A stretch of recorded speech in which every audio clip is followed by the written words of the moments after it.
A cabalgata de Boiro, organizada pola Asociación Parroquial de Santiago de Lampón, pode presumir de ser unha das máis lonxevas de Galicia. Máis de medio século de tradición avalan a importancia desta cabalgata, integrada por 8 carrozas e máis de 400 persoas.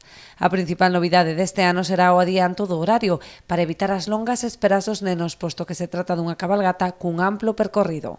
E queremos salir un poquinho antes dali, como digo, de Escarabote, para que se agilice moito máis e os rapaces non teñen que estar tanto tempo esperando, primeiro aquí en Boiro e despois en Escarabote, porque, claro, a nosa cabalgata ten esa bendita desgracia de que temos que recorrer Boiro e despois a parroquia de Lampón, é dicir, Escarabote. Entón, claro, estes últimos anos estaba chegando un poquinho tarde ali a Escarabote sobre todo, e queremos evitar eso, queremos facer uns pequenos cambios en ese sentido. Sairá ás 4:30 da Madalena para chegar ao Concello preto das 6 da tarde, onde se celebrará a recepción de Reis. Está previsto que pase por Escarabote a partir das 7:30. Incluirá un treito sen música nin ruido entre o cruce da Avenida de Compostela e Salvador Allende para os nenos con autismo. Ter este traxecto adaptado para persoas con trastorno de espectro autista. Ese tramo que se vai a ter na rúa principal, dende a Avenida de Compostela hasta a calle Salvador Allende.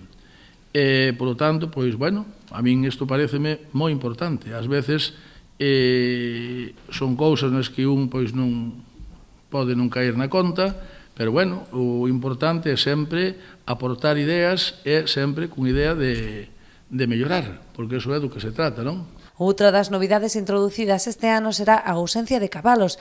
A organización decidiu prescindir dos animais para minimizar os riscos e garantir a total seguridade de participantes e asistentes. E que estuvemos tratando hoxe na Xunta de Seguridade e a eliminación do tema da presencia dos cabalos na propia cabalgata, porque vemos que o que queremos é minimizar os riesgos. Xa hubo algún ano que me consta que pois hubo problemas, entonces decidimos este ano pois eliminar o tema do cabalos, naturalmente ca autorización dos organizadores que tamén o vían correcto. De feito xa houve anos, me consta, que quixeron abolir eso, pero bueno, este ano sí que vai ser definitivo e vamos a impedir que xente montada a cabalo participe na cabalgata, porque é un riesgo. A cabalgata finalizará coa misa de Reis, que se celebrará ás 9 da noite no Centro Social.